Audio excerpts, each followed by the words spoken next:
Good afternoon, everybody. Welcome to the introduction to the Healthy Hooves workshop and resources. My name's Kathryn Davis and I'm the Program Leader at Dairy Australia for Animal Health and Fertility. Today we're going to show you some of the resources that have been developed under the new Healthy Hooves project, which Dairy Australia has been investing in over the last 3 years. And we're also going to focus on the Healthy Hooves farmer workshop and how that works. So before we start, I just wanted to make you familiar with the webinar platform. If you'd like to ask questions during the presentation, you're most welcome, but we ask you to type your messages into the chat box on the bottom left-hand corner of your screen. And we'll be addressing those questions as we go, or if it's going to be something that will require a bit longer, we have allowed some time at the end of Joe's presentation to have some more questions from the audience. So before we start, I'd just like to get a sense of how many people in our audience today have actually run a farmer lameness workshop previously. Be interested to see if you just prepared to nominate whether you've done none, 1 to 2, or more than 2 workshops for farmers. That's excellent. Okay, I think we can close the poll off now. And I'd like to introduce Joe Coombe. Joe is a veterinary consultant who has helped with the development of Healthy Hooves resources. She has a lot of experience both in research, and she's also engaged at the University of Melbourne in teaching veterinary students. And Joe has a particular interest in lameness. So I'd like to hand over to Joe to take us through the presentation today. Thanks, Kathryn, and hello, everyone.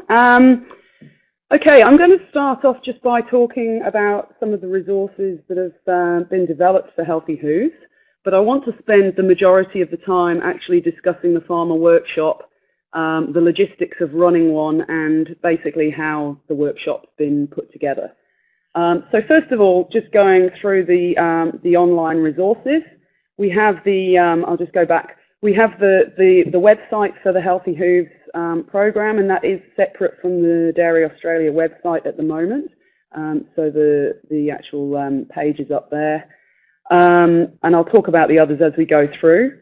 So on the website, we have a whole suite of videos. These are also available on YouTube. And they will be available for people to download should they be running one of the farmer workshops, which I'll explain about a little bit later.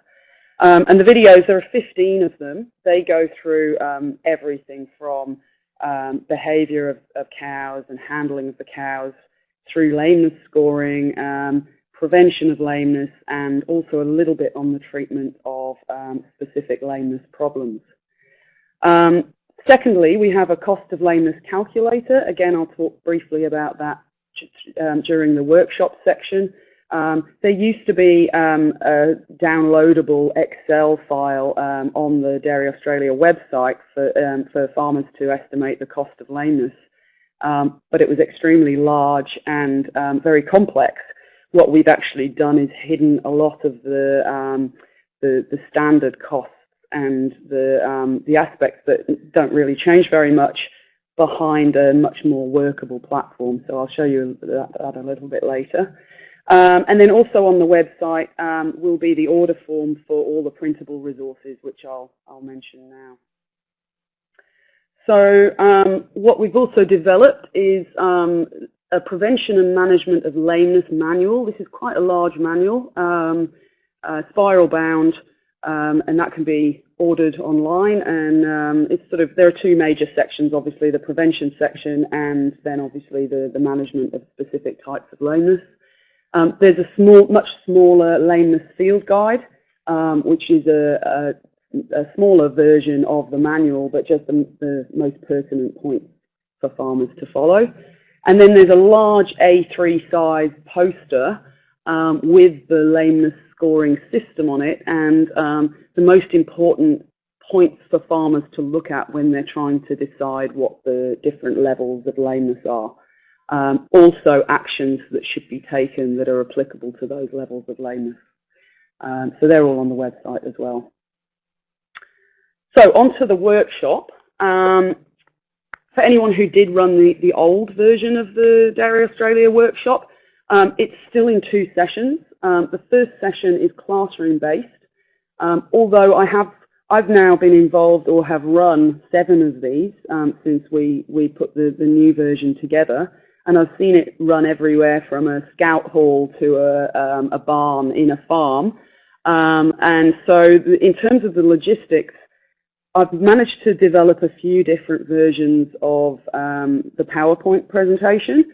The ideal version has links to each of the videos on the web, and that's obviously the smallest version to download. However, for people who then don't have access to Wi-Fi, if they're on a farm or in a place where there isn't very good Wi-Fi availability, I have produced a PowerPoint that has all the videos embedded into it.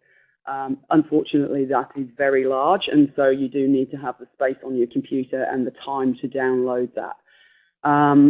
I've been discussing with Kathryn how we will best get that to advisors, and it will all be available through a Moodle platform.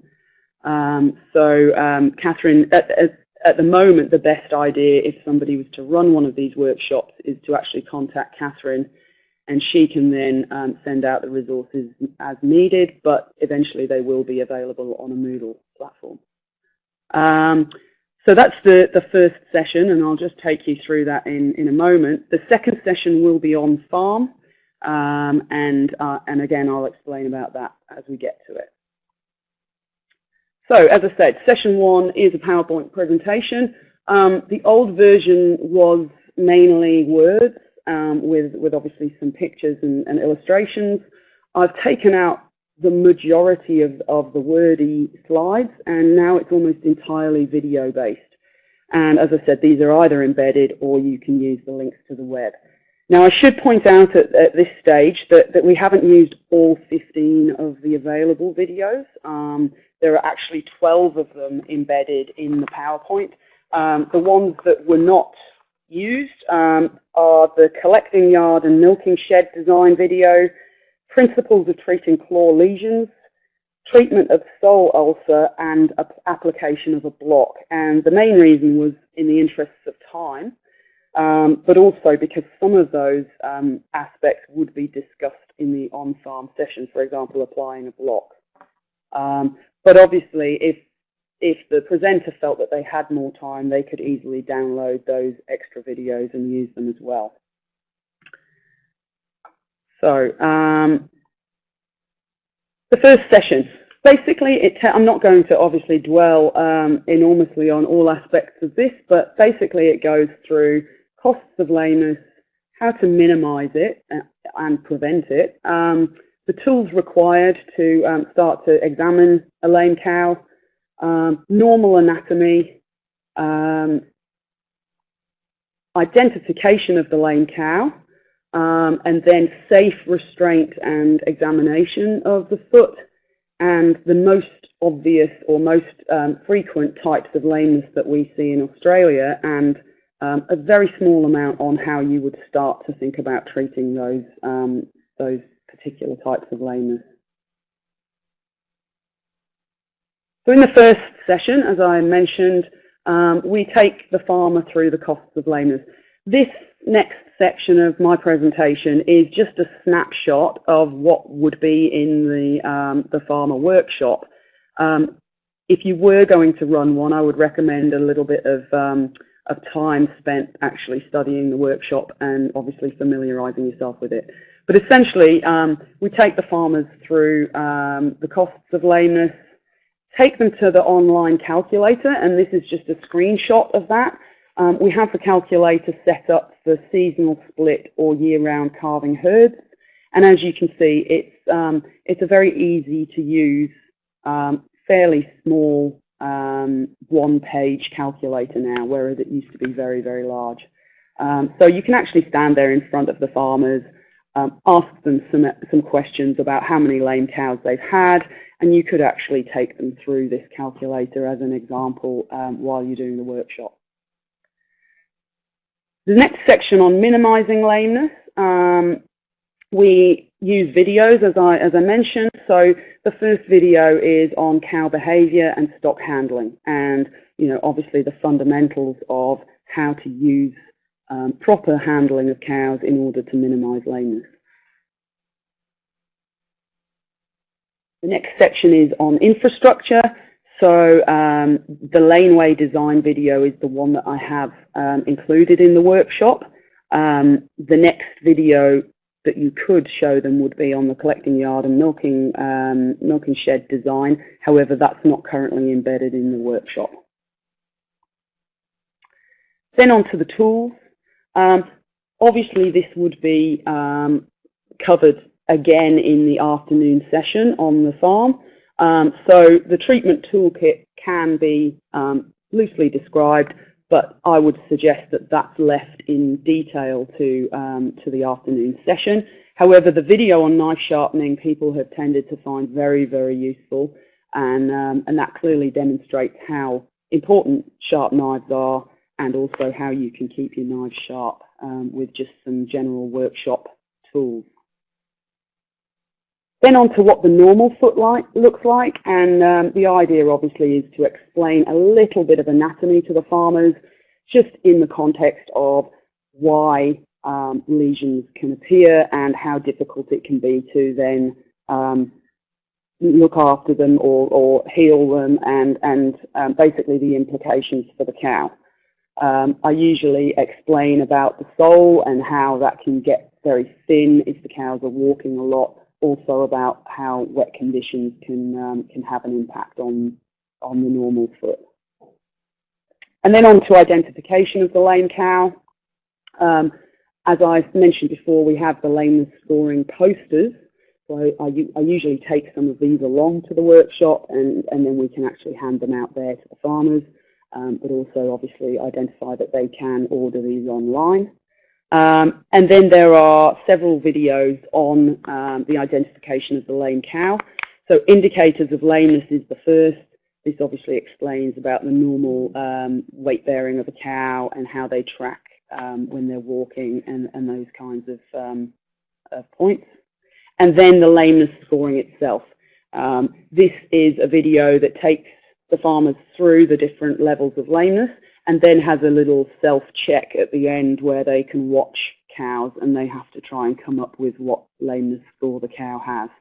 And then I usually recommend that they go back and watch that again in their own time and start watching cows themselves to try and decide what level of lameness they have.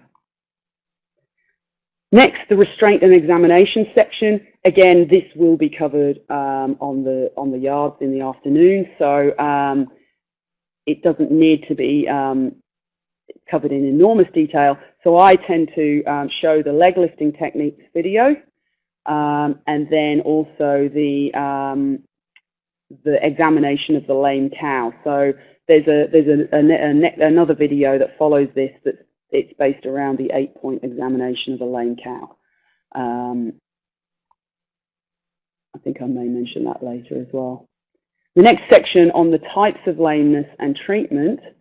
The treatment principles, there is a video on this, but I've actually just put some key slides in so that the advisor or the vet can actually discuss how to diagnose the lesion and the principles of debridement and allowing drainage. So there are a sequence of slides here as opposed to the video, because I feel that people like to discuss this themselves a little more. And then we go on to the major types of lameness that we see in Australian dairy herds. And so I've listed those in the order that generally in the literature they're seen as most commonly. And this was a much more complicated slide, not that it's not already complicated, but what I have done is I've broken this in half in the actual overall presentation, and it allows you to take the farmers step by step through the sequence of white line disease in most herds, and then how certain key factors can then lead to a higher or clinical white line disease prevalence. And so that takes them a little bit more slowly through what was a very complex slide originally. Then on to the different types of lameness. The video on white line disease takes the farmer through how to basically identify white line disease, and then a little bit about the principles of treatment. Sole penetration basically talks about sole abscess, underrun sole, also mentions putting a block on, which was another reason why I didn't put in the video purely on how to apply a block. And then the foot rot video obviously takes them through signs of foot rot and treatment. Again, axial wall crack, there's a video. Most of these videos run for about 2 minutes. Some of the fundamentals of the handling of the cows and cow behavior are a little bit longer, up to about 5 minutes. But just,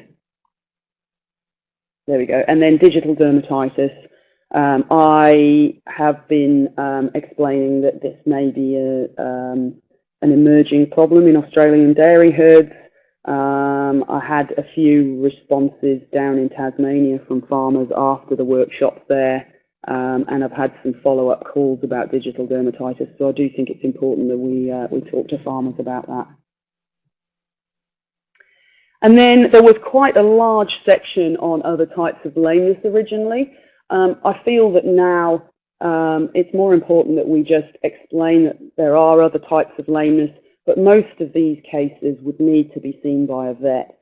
So I've shown the picture there of septic arthritis, and what I'd like to make the point about with claw amputation is that something like septic arthritis can have something done by a vet, and that claw amputation may be a feasible option. And it's not, it's not a disaster for a cow to have her claw amputated. And then I just mentioned that there are conditions of the upper leg that we may need to again have assessed by a vet, and just mention some of those most typical conditions of the upper leg. Now, the second session, now I should mention that so far, most of the workshops we've done, the first session has taken about 2 hours, with usually a tea break in the middle. So they tend to be started at 10 a.m. That means the farmers can do their morning milking and have plenty of time to get there. And then start at 10, usually finish the morning session around 12:30 with about a 20 to 30 minute break in the middle. Then usually you need to travel somewhere to get to the farm. Now this varies, how this is set up obviously varies with the vet or the advisor that's running the workshop, but in most situations it's been a generous farmer who's offered or agreed to use their farm for the session. And obviously you do need some space to set up a few different workstations. So I'll just mention that. Again, the farm session, it depends how many actual lame cows you're going to examine during this session. And sometimes a quid pro quo is that for the vet to use the farm, they'll also have a look at a few lame cows. So I've seen a few cases where a handful of lame cows can end up being more like about 12 lame cows, and then the vet's there all afternoon. But ideally, you would only have 4 or 5 lame cows that could then be used to actually show farmers the lesions and what should be done with them. So on the farm, obviously you would take the farmers through facilities that are required, and equipment. This would have to include health and safety aspects.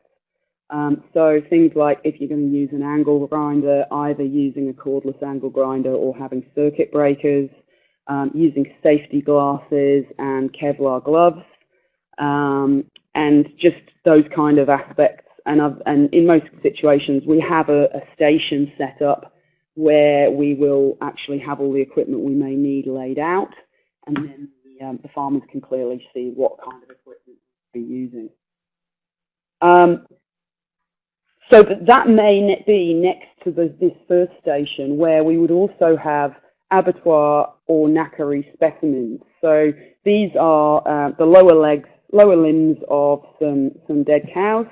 Now these can be set up in a whole variety of different ways. I've got a picture of one method that I'll show you in a second, but basically set up so that the farmers can actually have a bit of a go at pairing hooves themselves and use some of the equipment actually hands-on.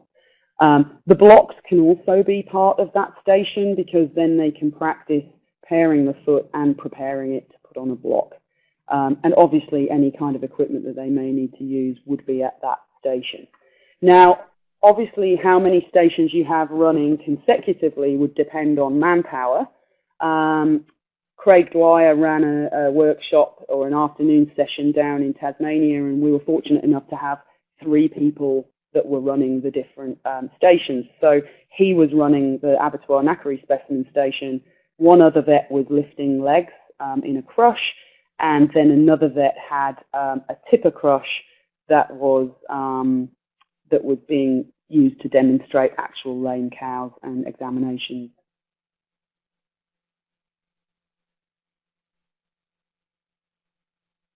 So this is one of the setups that I've used. This was using, I actually ran a workshop with my final year vet students up at Dookie, and what we had was just 2 large bales of straw there, and we laid an old gate over those, and basically the gate was cable tied to the bales, and then the legs were cable tied to the gate. So really, really easy way to do it without really having to buy any special equipment other than cable ties. Other methods that I've seen have been large pieces of sort of 2x4 plywood, where the vet may have drilled holes into the plywood, and then the cable ties are put around the legs and through the holes.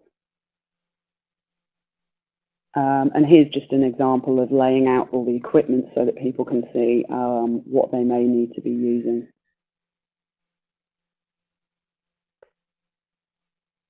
We've actually got... Yeah, I'd say, Joe, we've had a question here from Chris. Yeah. He wants to know, is it really hard to access the legs from abattoirs now because of OH&S regulations? Yeah, I think it can be, depending on your relationship with the abattoir. I know that, I mean, the university get legs from Tongala every year for prac sessions. And last time I got legs, that's where I got the legs for Dookie from. I just pulled up outside of the abattoir, and they brought the legs out to me. I guess one of the issues is biosecurity. So you would have to check with the farm that you were using whether they were okay with you to bring legs onto the farm or not.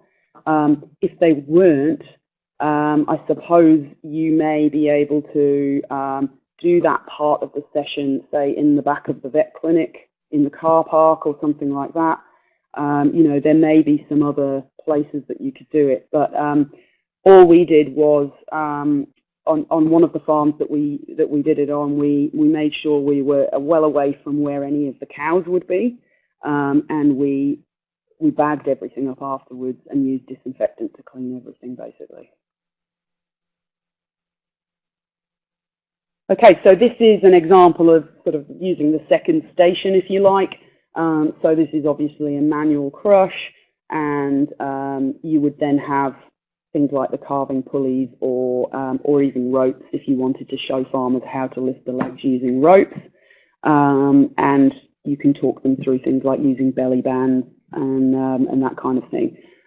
So yeah, if you can have that next station, that's ideal. And then obviously the third station could be using the tipper crush or whopper crush if you've got a whopper crush instead, and actually looking at some lame cows. So when I said this will be dependent on manpower, I went down to South Australia where one of the vets there ran a workshop, and he was the only vet running it. So I actually supervised the pairing of the abattoir feet, and he first of all demonstrated picking up the feet of one cow in a crush, and then once he'd done that first demonstration of doing it manually, he ran all the rest of the cows through his tipper crush. So I think that's another way you could potentially do it and actually split the afternoon up into smaller time segments, basically. Depends how many farmers you have as well. So that's more or less it in terms of the logistics. I would like to thank, well, there are an enormous number of people that I'm sure Kathryn and I would love to thank. Far too many to mention here, but everybody that was involved with the Healthy Hooves project from the outset. I was there 3 years ago when we had a big workshop, and there were people from all over the industry, and I don't think that it could have been done without that initial input. But the major person I would like to thank is Erica Oakes. It's a shame she's not actually here in person today, but I know she's online. And she's now working with Dartagene, so she's not here anymore, but she's been absolutely instrumental in getting this all up off the ground. And I'm sure it wouldn't be where it is today without her. So thank you very much, Erica. And if we've got any other questions. Yes, Joe, thank you. Thank you, Joe. And I can only echo Joe's appreciation there, because it's been a massive effort to get all these resources. We think we've got some very high quality resources available. We've been able to leverage off the back of some other industries that have also got lameness projects, but I think ours are looking very good by comparison. So well done to everybody who's been involved along this journey. I actually have a question for Joe. I think any event where you've got farmers interacting with animals, you've got power tools, you've got sharp knives, you've got all sorts of things happening. I think the OH&S side of these workshops really has to be thought through very well. I don't know, Joe, if you've got any tips or specific advice to people who might be considering running a workshop. Is there like an ideal ratio of participants to presenters, that sort of thing? I'm just trying to understand how you manage that. Yeah, good question. I would say in terms of probably the most risky workstation, if you like, is that one with the abattoir feet, because the farmers are obviously using knives and angle grinders. So I'd say that something like about 6 feet at a time, or 6 people working on there with one supervisor, is probably about the maximum. So if you can have several stations running concurrently, then you can split the farmers up. But otherwise, I suppose you'd have to have people rotating through actually having the trial of using that equipment. Yeah. Thanks, Joe. We've also had a question from Andrew. What are the typical sort of questions that farmers have at the workshops that you've done? Yeah, that's a great question. Mainly it's around, I would say it's around recognizing the lame cow. I think that there's probably a little bit of ignorance as to, you know, they can recognize a hopping lame cow, but it's the subtly lame cows and how quickly those cows should be treated. So they're always asking about, you know, how quickly the vet should be called. And I suppose while we're on farm, they always have questions about the lesions themselves. They're really interested to know how these lesions develop and you know, how they can try and avoid the lesions and you know, how they can try and avoid the lesions. So, you know, I just keep taking them back to the cow handling and the management of the cows. And giving them time to walk along the laneways, that kind of thing. Thanks, Joe. We've got another question from Andreas, sorry. Is there any information on preventative hoof trimming as part of the lameness prevention strategy? I think at this stage in Australia, we don't know enough about the efficacy of preventative hoof trimming to really comment. So, I think it's still a work in progress to actually get that information. At the moment, I don't comment on whether I think it should be implemented or not. I basically usually advise farmers that it's on a case-by-case basis, and they should probably discuss that with their local vet, because obviously the environment will play a big part in that kind of thing. I imagine there's differences between systems. Yeah. How much concrete the cows are exposed to, etc. Yeah. So if we've got any other questions from our audience, because we've got a little bit of time still available if you've got any questions about either the resources or the logistics of running a workshop. So Jo, while we're waiting, at this point there's been several of the new workshops already delivered. Yeah. At this, how do you feel the demand for this sort of information? Do you think farmers are hungry for this?